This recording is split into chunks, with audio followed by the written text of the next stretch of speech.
Seigneur Dieu, nous te célébrons, nous te bénissons parce que tu es amour, roi de gloire, créateur des choses visibles et invisibles. En ton nom, Seigneur, nous venons à présent, Seigneur, pour apporter la parole à ton peuple. Merci, Seigneur, de nous bénir. Merci de nous illuminer par ton Esprit Saint. Au nom de Jésus-Christ, bénis soient ces instants. En ton nom, nous avons prié. Amen. Shalom, shalom, bien-aimés frères et sœurs dans le Seigneur.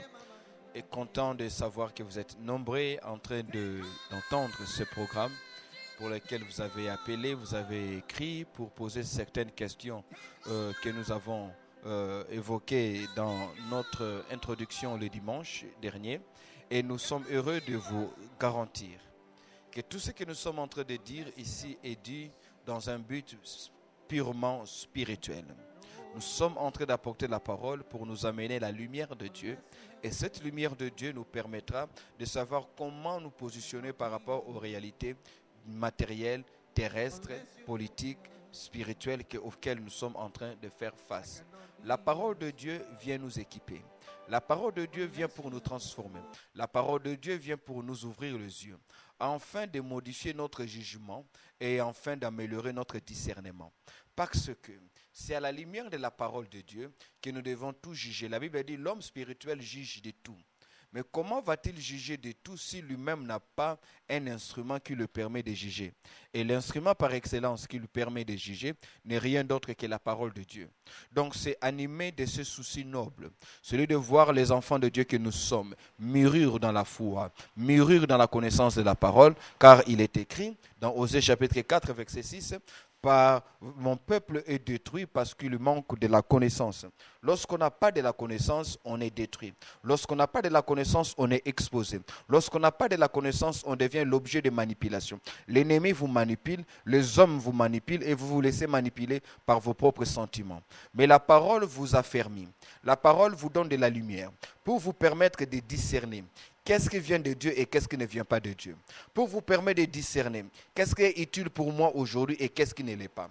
Car tout ce qui est applaudi n'est pas forcément utile pour moi. Tout ce qui est apprécié des hommes n'est pas forcément utile pour ma destinée et pour ma vie. Et laissez-moi vous dire une chose. Vous n'êtes pas en train de vivre une vie en photocopie. Vous n'êtes pas censé mener une vie par imitation. La vie que vous êtes en train de mener, c'est la seule que vous puissiez avoir. Maximisez-la. Ne la négligez pas. Ne faites pas les choses à la légère, car vous risquerez de regretter. Le temps qui passe ne revient jamais. Même quand Dieu nous restaure, il nous restaure pour le temps qui nous reste. Mais bien aimés frères et sœurs, nous gagnerons 2 fois si nous faisons un usage intelligent, nous faisons un bon usage des opportunités que Dieu nous donne. Écouter la parole de Dieu est la meilleure des opportunités que l'on puisse avoir. Cette parole te permet non pas seulement de discerner ce qui a été, ne permet pas seulement d'apprécier ce qui est aujourd'hui, mais aussi te permet d'anticiper dans ce qui va venir demain pour savoir comment te comporter. Car la Bible déclare, l'homme prudent voit le mal arriver de loin et il se cache. L'homme sage est celui qui voit le mal bien avant et il se cache. Se cacher, cela signifie il prend l'attitude convenable pour que le mal qui vient demain ne détruise ni sa foi, ni ses prières, moins encore ce qu'il a investi dans sa marche avec le Seigneur. Nous sommes en train de parler sur la culture de la destinée nationale. Nous parlons de la culture de la destinée nationale. Voilà ce sur quoi nous sommes en train de parler. Nous avons commencé depuis le dimanche et nous avions dit que le but de ce message sur la destinée, la culture de la destinée nationale, c'est en vue de nous amener, nous en tant qu'enfants de Dieu. Il y a 3 objectifs que nous poursuivons dans ce séminaire partant de ce thème, la culture de la destinée nationale. Premier objectif que nous poursuivons, c'est de nous amener à comprendre que chaque nation, y compris celle à laquelle vous et moi appartenons, chaque nation a une destinée. Comprendre qu'aucune nation n'existe au hasard. Aucune nation n'existe que par la volonté des hommes politiques. Aucune nation n'est l'œuvre de ce qu'on appelle les pères fondateurs. Les pères fondateurs sont généralement pères parce que Dieu est passé par eux. Ils ont payé de leur vie, ils ont payé de leur savoir, de leur intelligence pour que la nation existe dans le format ici. Mais il faut savoir, de la même manière que Dieu place l'enfant dans le ventre de la maman, ainsi il en est pour les nations. les pères fondateurs ne sont que cette génération par qui la nation prend forme, par qui la nation porte un nom, par qui la nation définit ses objectifs. Mais le créateur de la nation, c'est lui qui crée les nations, c'est lui qui fait exister et qui fait disparaître les nations, c'est l'Éternel Dieu. C'est le premier objectif que nous poursuivons. Vous amener à comprendre qu'aucune nation n'existe par accident. Aucune nation n'existe par le concours de circonstances. Toutes les nations qui existent parce que Dieu l'a voulu et Dieu est passé par un certain nombre de personnes pour que cette nation existe. Deuxième but que nous poursuivons, c'est pour nous faire voir les liens qui existent entre votre destinée individuelle et la destinée de votre nation.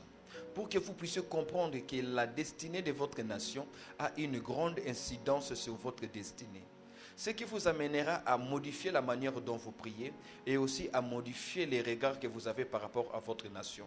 Vous ne considérerez pas votre nation comme étant quelque chose de lointain. Vous n'allez pas considérer votre nation comme étant quelque chose juste dans laquelle nous cohabitons.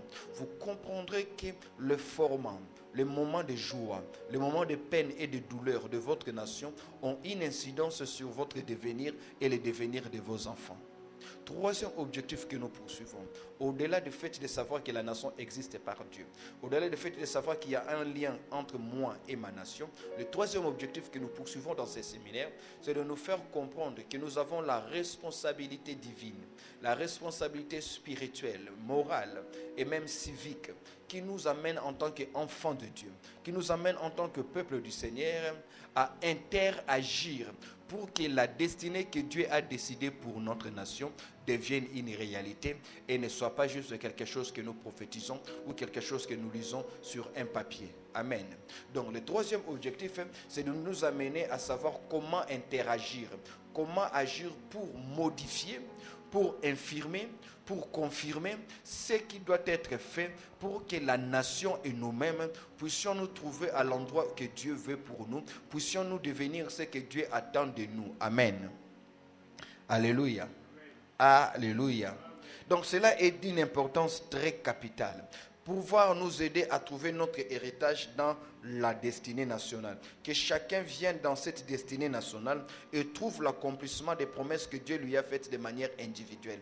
Pourquoi? Parce que la destinée de votre nation peut vous ouvrir les portes pour avancer.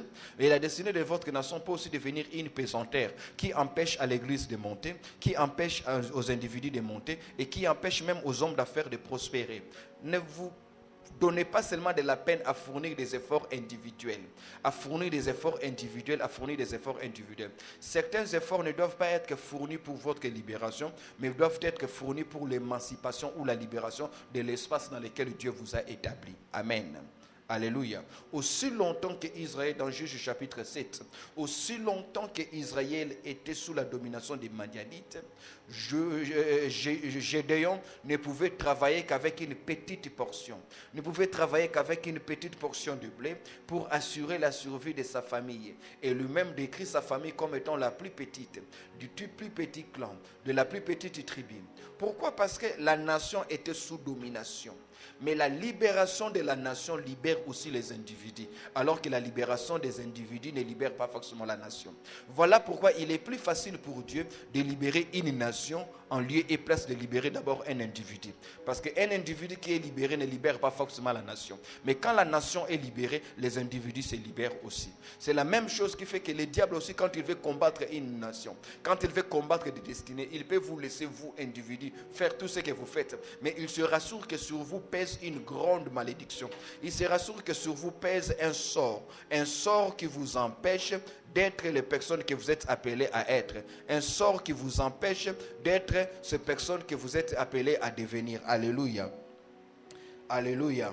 Cela est d'une importance capitale, bien aimés frères et sœurs. Et ici, j'aimerais rassurer à quelqu'un que ces choses que nous sommes en train de dire aujourd'hui, au travers de ces séminaires, nécessitent d'être partagées. Nécessitent d'être partagées avec un grand nombre de personnes. C'est quoi alors la culture? C'est quoi une culture? Lorsque nous disons avoir la culture d'une destinée nationale, qu'est-ce que nous voulons entendre par là? Vous devez simplement comprendre que lorsque nous disons avoir la culture de la destinée nationale, cela signifie simplement avoir la conscience, avoir dans sa conscience qu'il existe une destinée nationale.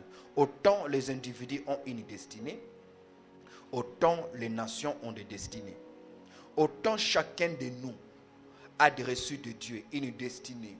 Autant chacun de nous vit pour une raison, il en est de même. Chacun de nous, chacune des nations, de nos nations, ont aussi reçu de Dieu une raison de vivre.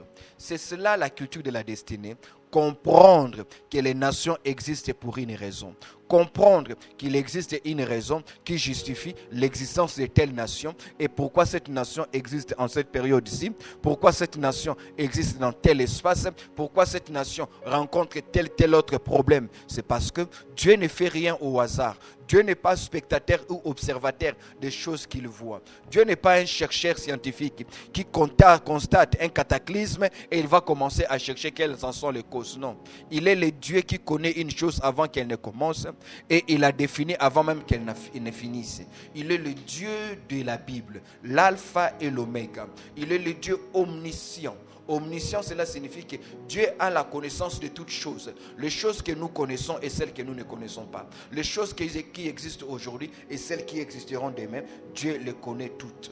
Donc la culture de la destinée, c'est la conscience qu'il existe une destinée pour ma nation. La culture de la destinée, c'est aussi ce que j'appelle l'intelligence de la destinée nationale. C'est-à-dire, ce n'est pas seulement la conscience que ma nation a une destinée, mais j'ai aussi développé l'intelligence pour comprendre qu'est-ce que Dieu attend de ma nation pour que celle-ci entre dans sa destinée. Parce qu'il y a une grande différence entre avoir une destinée et vivre sa destinée. Une nation peut avoir une destinée, mais ne pas vivre sa destinée. Nombreuses sont les nations qui n'ont pas réussi à vivre leur destinée, simplement parce qu'ils ont certes eu la conscience de la destinée, mais ils ont manqué l'intelligence de la destinée. L'intelligence de la destinée, c'est la maîtrise des exigences de cette destinée. C'est la maîtrise des responsabilités qui vous incombent dans cette destinée. C'est la maîtrise des enjeux pour cette destinée. Donc on peut avoir une destinée et ne pas vivre cette destinée-là. On peut naître pour une raison et disparaître sans avoir atteint la raison pour laquelle on est né. Donc, la conscience de la destinée est une chose, mais l'intelligence de la destinée est celle qui est plus importante. Alléluia. Donc, il faut avoir la conscience de la destinée. Savoir pourquoi est-ce que nous existons en tant que nation. Sommes-nous le fruit du hasard? Sommes-nous l'émanation de la volonté des hommes? Ou bien nous sommes nation parce que Dieu a fait de nous nation? Est-ce que ce que les hommes ont concocté pendant une certaine période dans l'histoire n'était-ce une œuvre hasardeuse où il y avait une main invisible de Dieu pour nous donner la forme que nous avons aujourd'hui, pour nous donner l'espace que nous avons aujourd'hui et aussi pour que nous puissions avoir sur nous toutes les promesses que nous avons reçues de Dieu. Amen. Donc l'intelligence de la destinée nous permet d'apporter l'application adéquate aux choses que Dieu attend de nous pour que notre destinée cesse d'être un vœu mais devienne une vie. Pour que notre destinée en tant que nation cesse d'être une prière, mais devienne une vie que nous menons, une vie que nous côtoyons. Alléluia. Donc, il faut avoir la culture de la destinée nationale, qui signifie avoir la conscience qu'il existe sur nous une destinée. Le fait que les gens ne connaissent pas leur destinée n'annule pas la destinée. Le fait que quelqu'un soit ignorant de sa destinée n'annule pas forcément cette destinée. Le fait qu'une nation ne sache pas pourquoi elle existe n'annule pas la raison pour laquelle elle existe. Même s'il y a une incidence là-dessus. Mais il est important de comprendre que Manda Karaboshe Kataroboseke Zekaya Karaba Sandaria Baba Loto Labalike Sakaria Karamasheke Risotto Korobo Shekenderia Baba. Le Seigneur est en train de me faire voir maintenant qu'alors je suis en train de parler. Je vois comme la carte géographique. Je vois d'abord comme un terrain. Et sur ce terrain, je vois les eaux de pluie. Ces eaux de pluie qui descendent et qui comme pour aller vers une rivière, ne sont pas assez grandes en quantité. Mais bizarrement, cette eau de pluie, elle est chaude. Cette eau chaude parce que je vois la vapeur. Et là où elle passe, cette eau, là où elle passe, je vois laisser des sillons. Et ces sillons-là deviennent des érosions. À telle enseigne que ce terrain, je vois ce terrain se diviser. Alors que je suis en train de regarder ce terrain, l'Éternel me prend et me transporte dans le désert.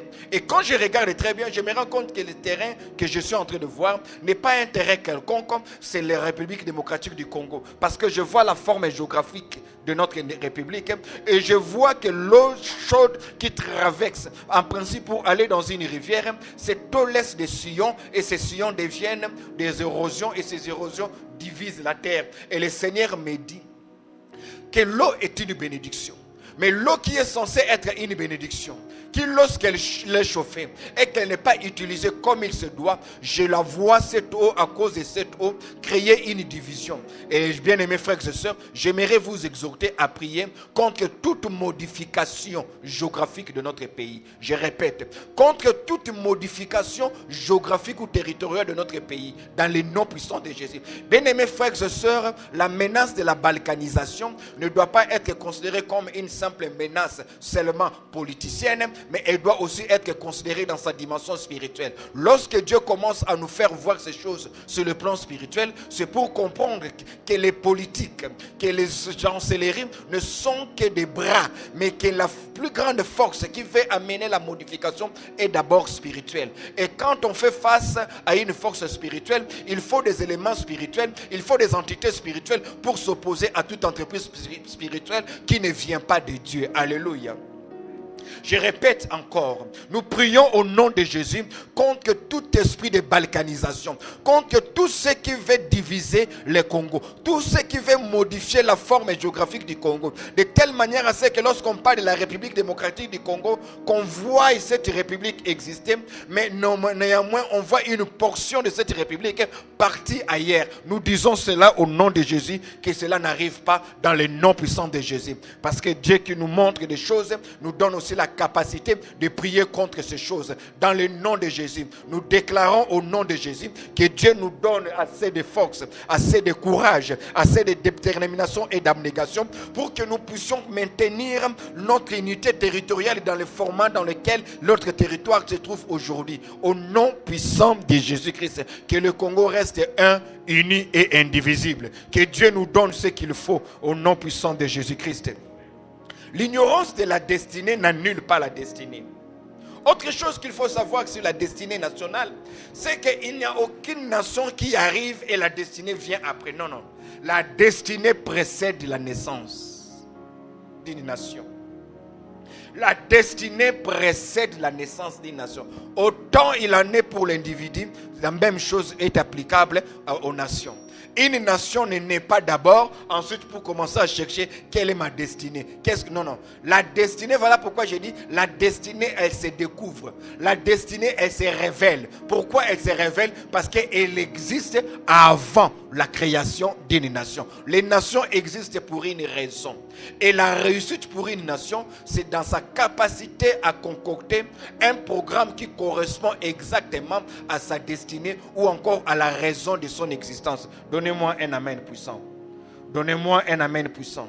C'est quoi une destinée? Troisième chose que je veux dire par rapport à la destinée, c'est que la destinée est un plan élaboré par Dieu. La destinée d'une nation, c'est un plan que Dieu a déjà élaboré avant même l'existence de cette nation. Dieu a élaboré le plan pour cette nation, afin que la vie de cette nation soit inscrite dans un parcours prémédité par Dieu, dans un parcours auquel Dieu a pensé bien avant. C'est cela une destinée nationale. Alléluia. Alléluia. Alors qu'une nation existe, elle peut ne pas savoir ce que Dieu pense pour elle. Regardez dans la Bible, lorsque vous lisez dans Genèse chapitre 15, le verset 16, Dieu promet à Abraham qu'il donnera à sa descendance une terre qui ne sera pas sienne, mais qu'il possédera pour en faire sa nation. Il dit, je les mènerai captifs dans un pays qui ne leur appartient pas, et de là ils sortiront avec leurs biens. Au verset 16, Dieu dit, jusqu'à ce que le péché des Amoréens atteigne son comble. C'est-à-dire, La terre que je donnerai à ta descendance, présentement, elle appartient aux Amoréens.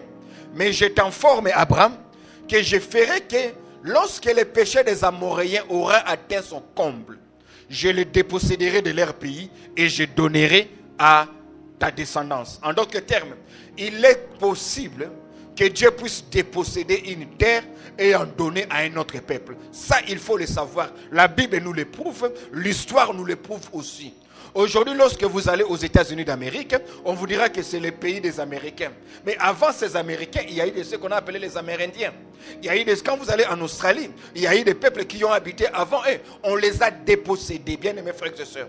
Ce qui a été hier peut venir aujourd'hui. Il fait très très attention. Le fait d'habiter une terre ne vous éloigne pas de danger d'être dépossédé de cette terre-là. Alléluia. Alléluia. Il dit jusqu'à ce que le péché des Amoréens atteigne son comble, j'arracherai la terre et je la donnerai à ta descendance. Quatrième chose qu'il faut savoir sur la destinée d'une nation.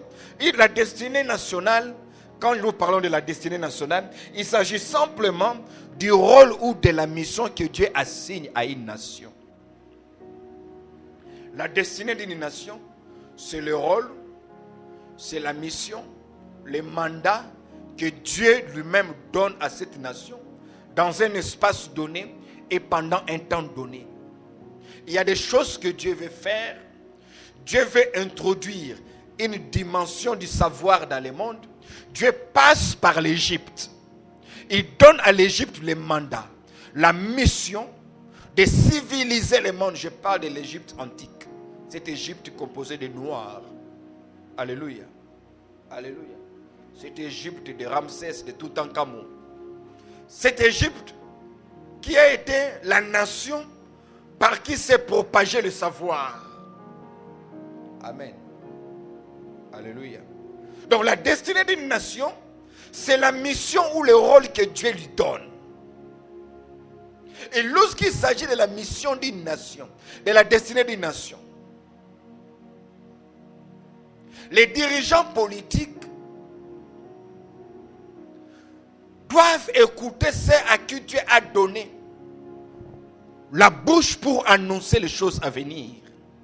Car c'est généralement à ces hommes-là que Dieu donne les signaux spirituels pour décrire à quoi ressemble la mission qui incombe à leur nation. Amen.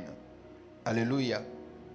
Tout cinquième point, s'il faut savoir, une destinée nationale, c'est un programme spirituel. Dieu a élaboré le programme spirituellement. Mais les choix que nous faisons tous les jours en tant que nation nous conduisent soit vers ce programme ou bien soit nous éloignent de ce programme. En d'autres termes, la destinée nationale, c'est aussi ce qu'une nation devient par la qualité des choix qu'elle fait tous les jours. Amen. La destinée d'une nation, c'est l'aboutissement de la nation, c'est l'aboutissement des programmes divins par les choix que nous faisons tous les jours. Donc, ce que Dieu pense pour nous ne suffit pas. Ce qui importe aussi, ce sont les qualités, ce sont les actes, les décisions, les choix que nous faisons tous les jours. Deutéronome chapitre 30, verset 19. Deutéronome chapitre 30, verset 19. Lorsque nous parlons de la destinée d'une nation, nous ne devons pas seulement croire que la destinée de notre nation, c'est ce que Dieu a dit par tel prophète, ce que Dieu a dit par Mashmash, ce que Dieu a dit par Maurice Cerrillo, ce que Dieu a dit par Tels Osborne, ce que Dieu a dit par Kimbangu, ce que Dieu a dit par Heidi Nabala. Toutes ces choses sont les choses que Dieu a dites. Mais une destinée nationale, c'est aussi ce que nous devenons par les choix et les décisions que nous faisons tous les jours. En d'autres termes, une destinée ne se décrète pas. Une destinée se construit. Amen. Alléluia. Alléluia. Ainsi, quand Dieu regarde la qualité des choix, des décisions que nous faisons tous les jours, Dieu peut aussi constater si nous sommes engagés dans la voie de notre destinée ou bien si nous sommes engagés dans le sens contraire de notre destinée.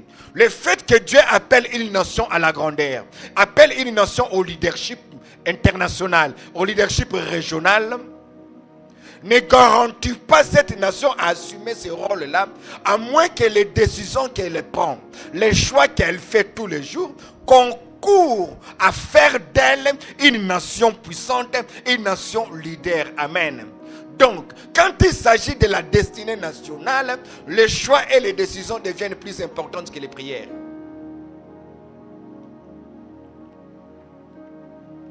Je répète, quand il s'agit de la destinée nationale, les choix et les décisions qu'on prend au quotidien par les dirigeants sont plus importantes que les prières élevées par le peuple dans les églises.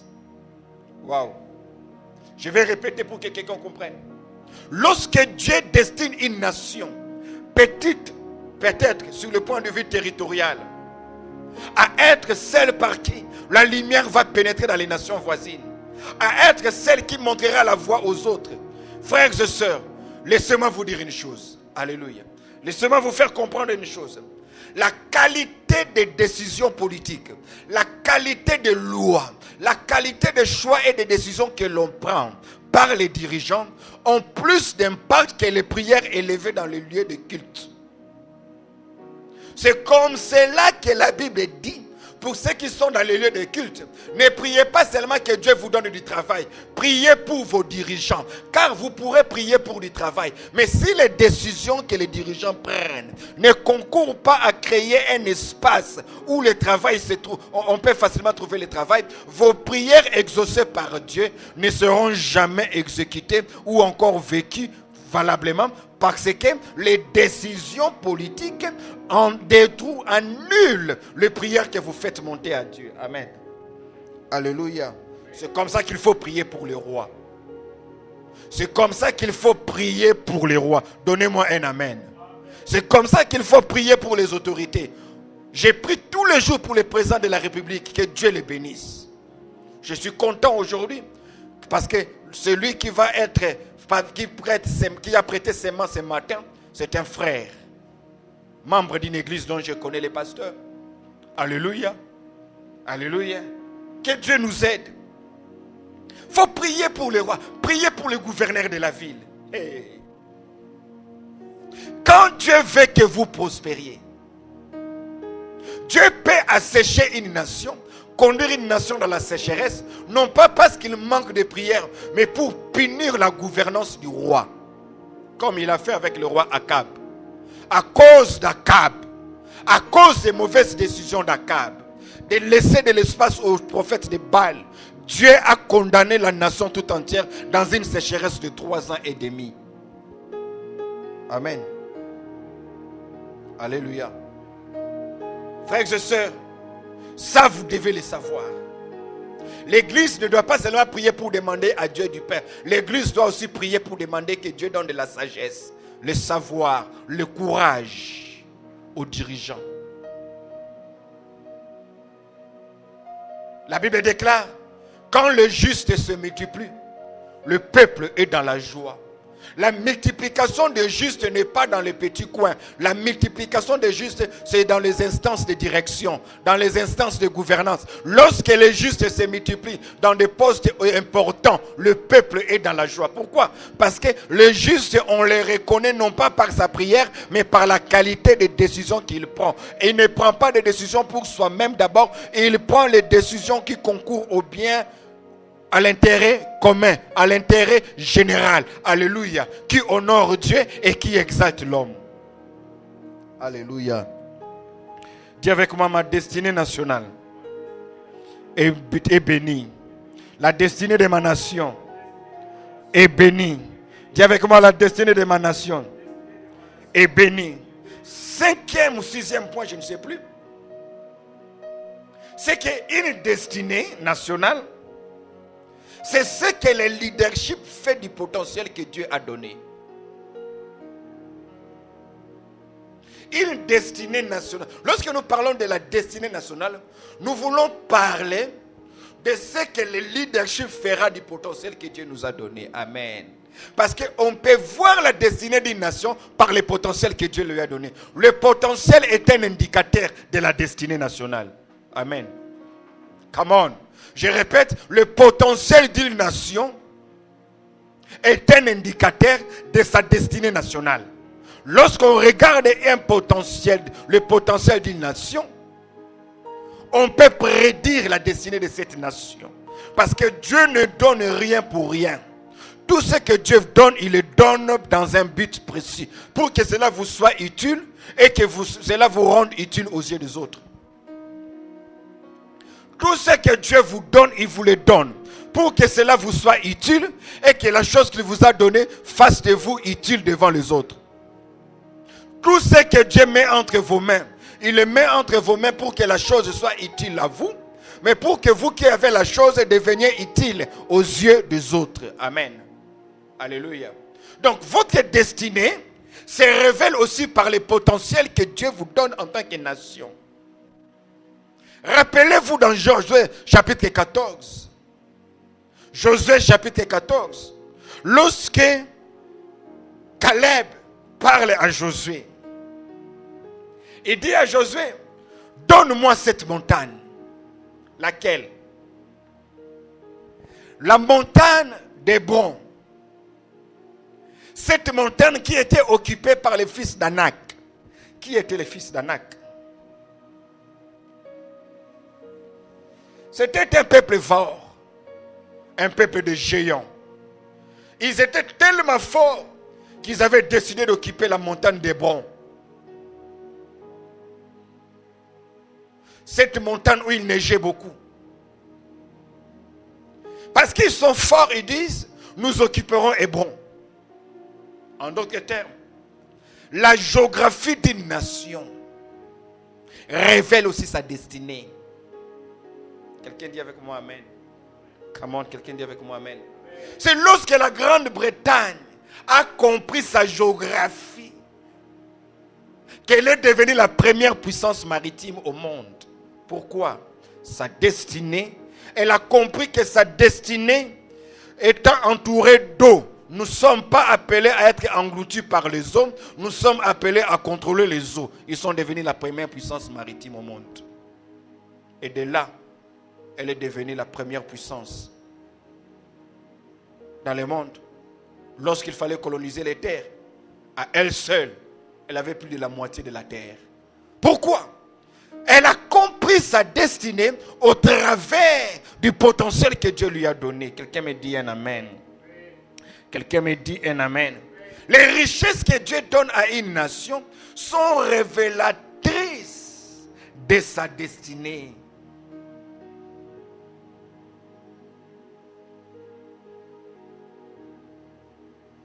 Amen. Les richesses d'une nation révèlent sa destinée. Donc si jamais il n'y a pas un prophète qui vous dit à quoi vous êtes appelé, regardez ce que vous avez dans la nation. Vous saurez ce à quoi vous êtes appelé. Si un prophète ne vient pas vous dire c'est à quoi vous êtes appelé, regardez ce que vous possédez et vous comprendrez c'est à quoi Dieu vous a appelé. Amen. Alléluia. 7e point, en ce qui concerne la destinée nationale, il faut savoir que la destinée d'une nation, c'est très important. La destinée d'une nation. Je vais revenir sur le point le 6e point. Le potentiel d'une nation révèle sa destinée, révèle sa vocation. Nous sommes un pays ayant autour de soi 9 voisins. C'est-à-dire, nous ne pouvons qu'être leaders. Soit nous mourrons, soit nous dominons pour vivre. La seule façon pour nous de vivre, c'est de surplanter. La seule façon pour nous de vivre, c'est que nos voisins ne soient pas une menace pour nous, mais que nous soyons une sécurité pour nos voisins. Comment?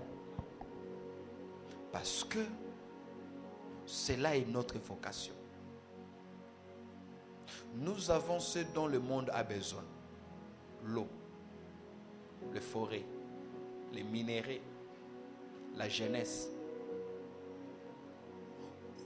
Nous n'avons pas besoin que Dieu dise que le Congo est appelé à être grand. Non. Quiconque voit le Congo, voit que le Congo est appelé à être grand. Nous sommes à cheval entre deux océans. À l'ouest, nous avons l'océan Atlantique. À l'est, nous avons l'océan Indien. Ce qui signifie, Dieu nous a ouvert les portes pour faire les commerces. Que les navires entrent et sortent. La pauvreté dans cette nation n'a rien à voir avec notre destinée. Amen. Quelqu'un dit Amen. Quelqu'un me donne un Amen puissant. Quelqu'un me donne un puissant Amen.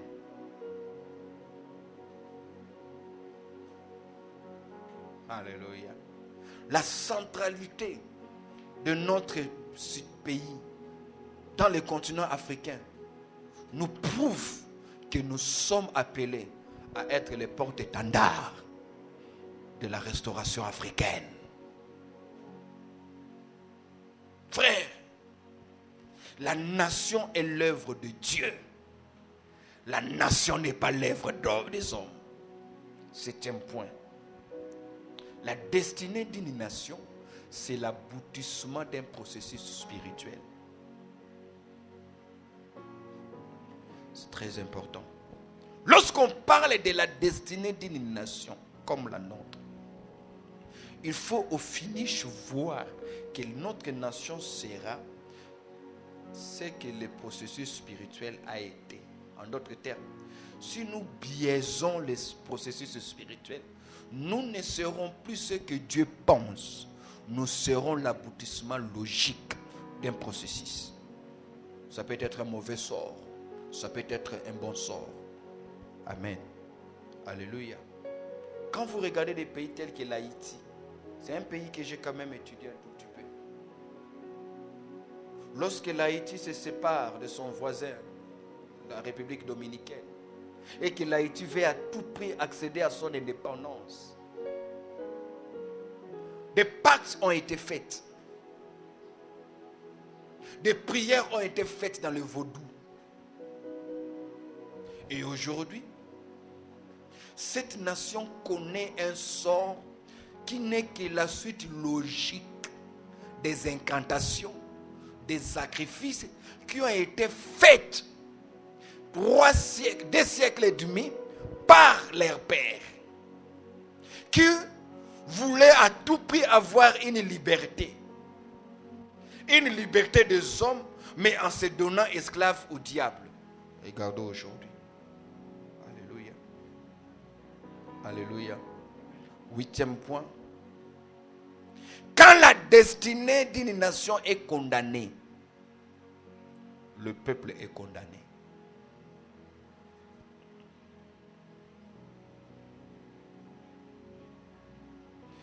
Quand la destinée d'une nation est condamnée, le peuple est condamné. Lorsqu'il y a eu famine dans la ville, parce que l'Éternel Dieu a parlé, parce que l'Éternel Dieu a prononcé un jugement, la Bible déclare, le peuple a commencé à s'entretuer jusqu'à manger des enfants. C'est pour dire, ce qui touche à ma nation aura des répercussions dans ma maison. Ce qui touche à ma nation aura des répercussions dans mon église. Ainsi donc, prier pour la nation est une obligation spirituelle. Prier pour la nation est une obligation spirituelle. Si vous ne priez pas pour votre nation, vous n'empêchez pas aux sorciers d'engager des actions, de mener des œuvres qui vont pourrir la destinée de votre nation. Alléluia. Alléluia. Si vos œuvres ne libèrent pas la nation, les œuvres des méchants condamneront vos enfants et les enfants de vos enfants. Alléluia. Quelqu'un me dit Amen. Quelqu'un me dit Amen. Pourquoi? Parce que la destinée d'une nation est fondée essentiellement sur le fondement spirituel. Permettez la tautologie. Elle est fondée sur les fondations ou les sous-bassements spirituels, parce qu'une nation est d'abord une entité spirituelle avant d'être une entité politico-administrative. Voilà pourquoi une nation n'a pas seulement besoin de savants, une nation a aussi besoin de voyants. Je répète, une nation n'a pas seulement besoin de savants, une nation a aussi besoin de voyants. Alléluia. Une nation qui n'a que des savants et qui n'a pas de voyants. Une nation qui n'a que des savants et qui n'a pas de voyants constatera la stérilité des savants qui ne sauront pas comment faire avancer la nation lorsque celle-ci est d'abord spirituellement liée ou condamnée. Amen. Alléluia. Elle est d'abord une entité spirituelle, la nation. Une nation s'épanouit parce que spirituellement elle commence à s'épanouir. Une nation s'appauvrit parce que spirituellement elle commence à être condamnée. On peut livrer une nation à Dieu, on peut livrer une nation au diable. Ne l'oubliez pas, frères et sœurs.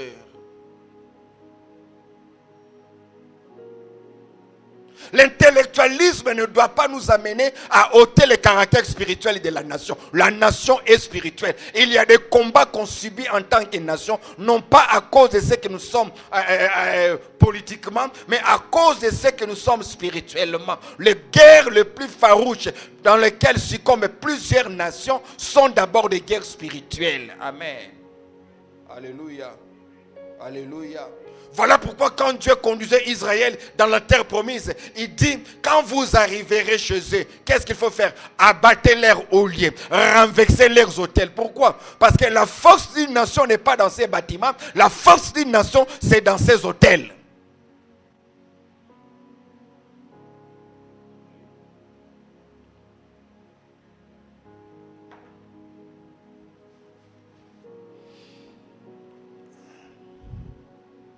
Il faut, ce que je suis en train de dire, un politicien moyen, un étudiant moyen ne peut le comprendre. Il faut arriver au sommet des institutions pour comprendre qu'il existe des forces, qu'il existe des puissances, qu'il existe des pouvoirs qui n'ont rien à voir avec la politique, qui n'ont rien à voir avec la science, qui ont tout à voir avec le spirituel, qui vous empêchent de fonctionner normalement. Pourquoi? Parce que ce sont d'abord ces forces-là qui régissent la vie dans les sociétés. Alléluia. Alléluia. Ah, donnez-moi un amen. Donnez-moi un amen. C'est quand vous arrivez à ce niveau-là, vous vous posez des fois la question, mais tous ces savants que nous avons, pourquoi ne parviennent-ils pas? C'est parce que il n'y a pas que les savants, il y a aussi des forces spirituelles, bien-aimés frères et sœurs. Alléluia. Quelqu'un dit Amen. C'est important. C'est important. La dimension spirituelle de l'identité nationale exige que les prières ne soient pas faites de la même manière tout le temps. Il y a un moment donné où l'on ne prie pas seulement pour les dirigeants.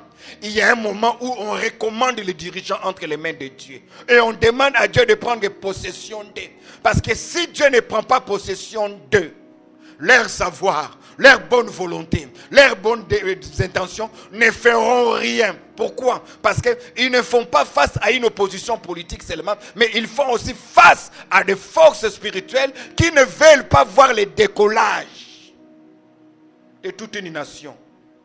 Qu'on ne vous trompe pas. Qu'on ne vous trompe pas, frères et sœurs. Alléluia. Oh, Shekaraboshi. Une nation est d'abord spirituelle. Dieu n'a jamais donné à quelqu'un un pouvoir politique s'il ne lui donne pas à côté un pouvoir spirituel. Jamais. Jamais. Voilà pourquoi Dieu ne lève pas un roi avant d'abord d'avoir élevé un prophète ou un sacrificateur. Pourquoi? Parce que le sacerdoce précède la royauté. Et tout pouvoir est d'abord spirituel avant d'être politique.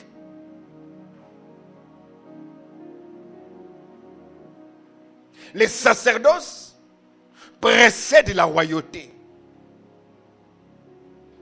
Quand Dieu veut penser à un Saoul, quand Dieu veut penser à un David, il ne recourt pas à ces deux-là avant d'abord élever un Samuel.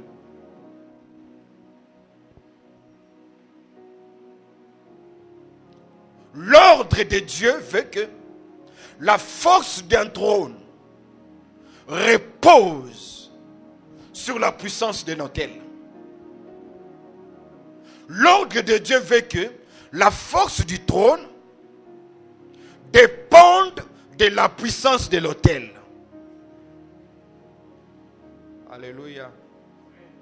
Bien-aimés frères et sœurs, ce n'est pas pour rien qu'en Afrique et comme dans le monde entier, la plupart des dirigeants sont dans l'obligation de faire allégeance à une quelconque obédience. Soit c'est la franc-maçonnerie, soit c'est telle autre loge. Et la nature des loges auxquelles on fait obédience détermine le combat que la nation subira par rapport à sa destinée. Alléluia.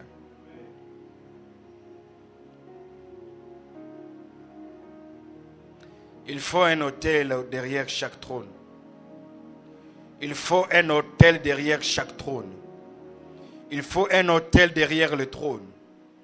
Il faut un autel derrière le trône. Quelqu'un dit Amen avec moi. Alléluia.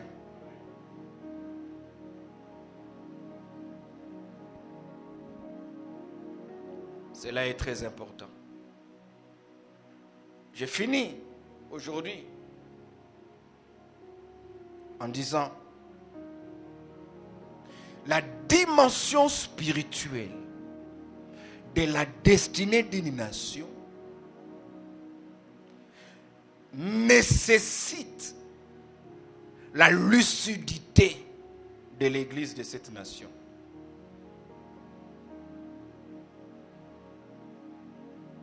La nation peut être livrée. La nation peut être délivrée. Une nation n'est jamais livrée éternellement. Une nation n'est jamais délivrée éternellement. Il faut veiller à ce que l'acte qui a été posé soit maintenu comme un tel. Amen. Alléluia. Ici, j'appelle les intercesseurs de l'église. J'appelle aux hommes épris des sens de patriotisme à fléchir leurs genoux devant Dieu, à implorer la miséricorde de Dieu, à rappeler à Dieu les promesses qu'il a faites sur cette nation, pour que cette nation décolle, pour que cette nation vive son épanouissement. Alléluia. Alléluia.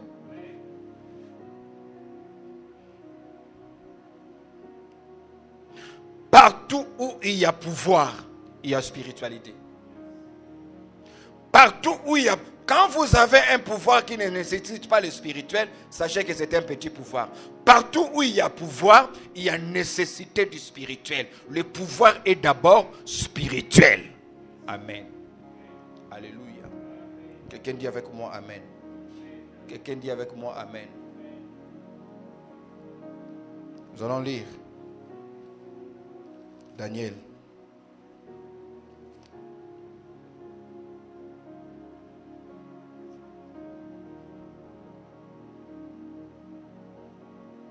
Alléluia.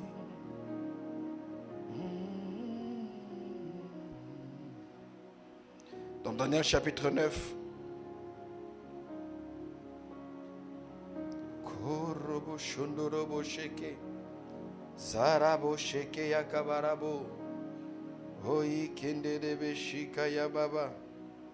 Iketo korobo sheka ya barabo sheke. Hozondorobo sheko yakabarabo shendere bebe shakariabo. Lisons Daniel.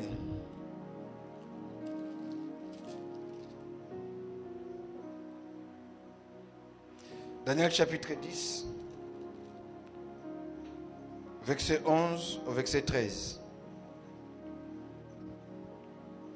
Puis il me dit, Daniel, bien-aimé, comprends les paroles que je vais te dire et tiens-toi devant la place où tu es, car je suis maintenant envoyé vers toi. Lorsqu'il me dit cette parole, je me tins debout en frémissant. Il me dit, Daniel, sois sans crainte, car dès le premier jour où tu as eu à cœur de comprendre et de t'humilier devant ton Dieu, tes paroles ont été entendues et c'est à cause de tes paroles que je suis venu. Verset 13. Écoutez le verset 13. Daniel 10, verset 13. Le prince de Perse m'a résisté pendant 21 jours. Le prince de Perse m'a résisté pendant 21 jours. En d'autres termes, c'est que l'ange Gabriel veut dire à Daniel, parce que Daniel était en déportation. Il a travaillé pendant un temps avec le roi babylonien. Lorsque l'empire de Babylone a cédé sa place et que l'empire de Médo-Perse a pris le leadership pour exercer son hégémonie sur tous les royaumes du monde, Daniel a été pris et amené comme conseiller auprès du roi de Perse, le roi Darius. Daniel travaillait comme collaborateur du roi Darius. Mais alors que Daniel travaillait comme collaborateur du roi Darius, la Bible dit, frère, Dieu a envoyé l'ange Gabriel à Daniel pour lui donner le message. Et l'ange dit à Daniel, je suis venu, mais pendant 21 jours, le prince de Perse m'a bloqué. Quand il parle du prince de Perse, il ne s'agit pas de Darius, moins encore de Cyrus. Il parle du prince qui contrôle la Perse. Le prince démoniaque qui contrôle la Perse. En d'autres termes, nous voyons par ici qu'il existe deux pouvoirs. Le pouvoir politico-administratif et le pouvoir spirituel.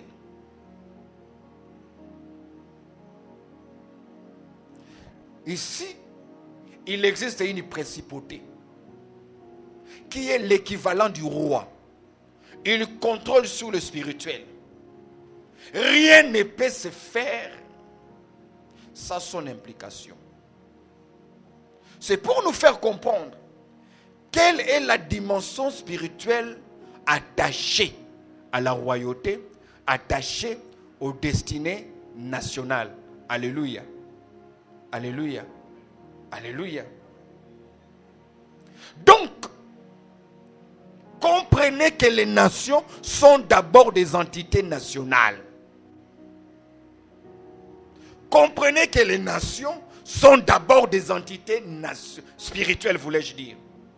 Excusez-moi. Et en tant qu'entité spirituelle, il faut aussi d'abord un regard spirituel si nous tenons à vivre l'accomplissement des promesses de Dieu dans notre vie à nous. Sinon, frères et sœurs, il se passe des choses dans certains coins du monde qui ne peuvent pas être justifiées scientifiquement, si ce n'est spirituellement.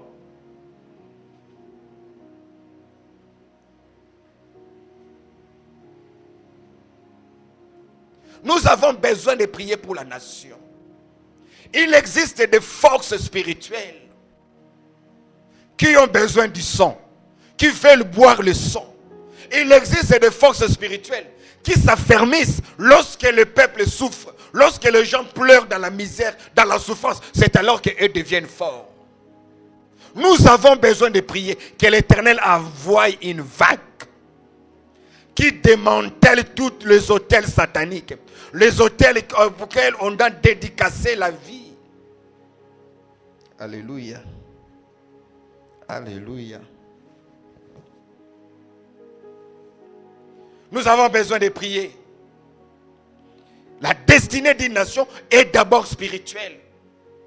C'est ici que doivent s'élever des hommes spirituels, des hommes qui comprennent la vocation de la nation et qui se disent, nous n'allons pas nous taire dans les secrets comme dans les publics, nous allons prononcer des paroles, des bénédictions, parce que nous le croyons que la vie et la mort sont au pouvoir de la langue. Nous déclarons la bénédiction, nous proclamons la prospérité, nous proclamons la sécurité, nous proclamons la santé, nous proclamons la cohésion nationale au nom de Jésus. Nos paroles contiennent en elles une substance divine qui donne une matérialisation à ce que nous déclarons.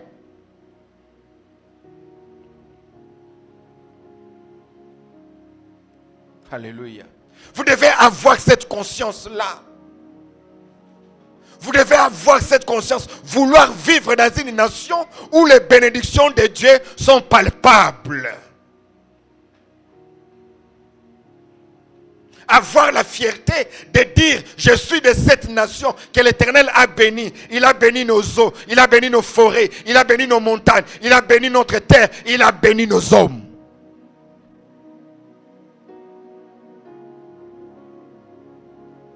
Alléluia. Alléluia. Alléluia. Koroboshe kataraboshe kayabara. Zikata karaboshe kendere saka. Rasata karaboshe kende koroboshe. En ce mois de juin doit s'élever une armée d'intercesseurs, une armée d'intercesseuses, une armée de hommes et de femmes, au regard prophétique, qui ont une oreille tendue vers l'Éternel, qui reçoivent de Dieu les instructions et qui annoncent. Si hier la nation a été engloutie, si hier la nation a souffert, aujourd'hui ça ne sera pas le cas, parce qu'aujourd'hui cette nation n'est pas orpheline, elle a une église en son sein. Elle a une église en son sein. Elle a une église en son sein. Que les hôtels de Dieu soient multipliés. Que les lieux de prière soient multipliés. Que l'on fasse monter à l'Éternel de prière en faveur de la nation, en faveur de nos dirigeants. Que l'Éternel Dieu nous préserve. Que l'Éternel Dieu nous protège. Nous aussi, nous voulons manger 3 fois. Nous aussi, nous voulons voyager à travers la République. Nous aussi, nous voulons voir à quoi ressemble notre coltan. Que fait notre diamant? Que fait notre cuivre? Nous aussi, nous voulons extraire notre pétrole. Nous aussi, nous voulons transformer le gaz que Dieu nous a donné. Nous aussi, nous voulons voir nos enfants aller faire le service militaire sans craindre de finir comme pauvres, parce que le service militaire est un service de dignité et de noblesse. Nous aussi, nous voulons voir les hommes venir de toutes parts, atterrir dans nos aéroports, venir par le port, venir par les différentes frontières, dire nous voulons visiter les miracles congolais. C'est quoi les miracles congolais? Ce n'est pas un miracle, ce n'est qu'une nation qui vient d'atteindre, d'accéder à sa destinée. Nous aussi, nous voulons le voir. Nous aussi, nous voulons le voir. Notre destinée est plus noble que nos partis politiques. Notre destinée nationale est plus importante que nos regroupements politiques. Notre destinée nationale est plus forte que nos tribus et nos clans. Notre destinée nationale est plus puissante que les accords politiques. Alléluia. Alléluia. La nation congolaise appartient à l'Éternel Dieu. Cette nation appartient à Dieu. Elle n'appartient ni à un groupe d'hommes, ni à un parti politique, ni à une plateforme, moins encore à un politicien. Elle appartient à Dieu. Béni soit le peuple congolais. Béni soit le peuple congolais. Béni soit le peuple congolais. Béni soit le peuple congolais. On ne reconnaîtra plus le Congo comme étant la capitale mondiale du viol, mais ça sera la capitale mondiale de la transformation des minéraux en richesse, des minéraux en machines, des minéraux en industrie. Alléluia. Alléluia. Dieu suscite dans cette nation des hommes Béthalel. Dieu suscite dans cette nation des hommes comme David. Dieu suscite des hommes qui pourront parler, alléluia, en disant, pour l'amour du Congo, je ne me tairai point. Pour l'amour de ma nation, je ne me tairai point. Alléluia. Nous bénissons Dieu. Nous bénissons Dieu. Nous ne bénissons Dieu. Nous ne sommes pas soumis à un programme des hommes. Nous nous soumettons au programme de Dieu. Que le programme de Dieu englobe le programme des hommes. Que le programme de Dieu avale le programme des hommes. Comme le serpent de Moïse a avalé le serpent des magiciens d'Égypte. Que le programme de Dieu avale le programme des hommes. Que le programme de Dieu avale le programme des hommes. Et que Dieu prenne son programme, qu'il puisse l'inculquer dans la tête de nos leaders. Alléluia. Que Dieu bénisse sa parole. Nous continuons demain. Nous continuons demain. Que Dieu vous bénisse. Que l'Éternel Dieu vous comble. Alléluia. Soyez bénis au nom de Jésus.